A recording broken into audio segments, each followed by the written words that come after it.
everything that I had gone through in 2023 up until having surgery and after surgery, as can be expected, it took a toll on my mental health.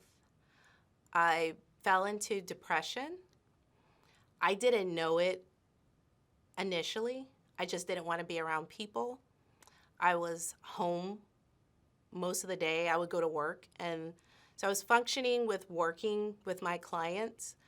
But after I finished working with my clients, I literally would cut all the lights off and crawl back into the bed.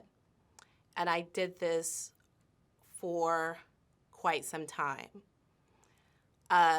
Housework, cleaning, none of that was actually, I wasn't doing any of it.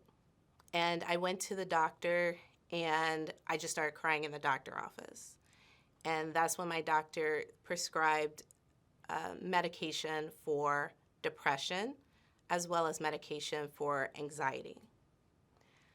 I took the medication. I filled the prescription because at this time I did have health insurance, but I never took it.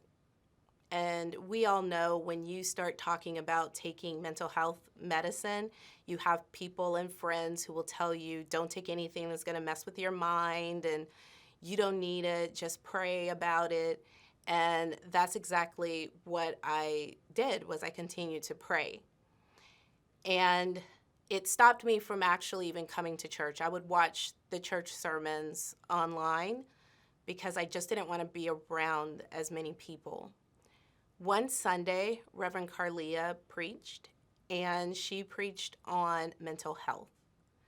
And in that sermon, she spoke of how if you need to take mental health medicine, it's okay, take it. And honestly, it was that sermon that made me pick up the medication and actually take it.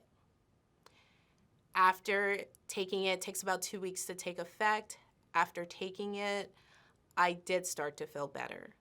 It still was a struggle with everything, getting out of bed, but I was getting out of bed.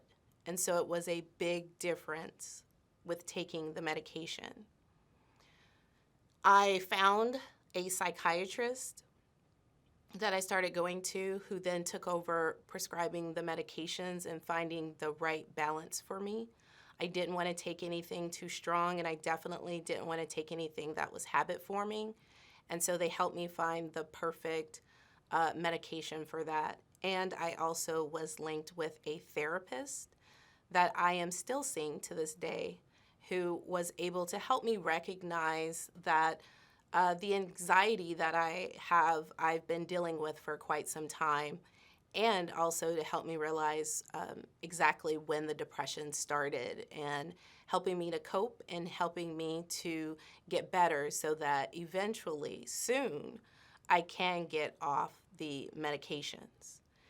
So my message to anyone out there who is struggling with their mental health is definitely see your primary care physician and try your best to get in with a good psychiatrist and definitely a therapist, and be open and willing to take the medication because it does work, it does help, and it's not forever, it's not permanent, but during the time that you need it, it's okay to take it.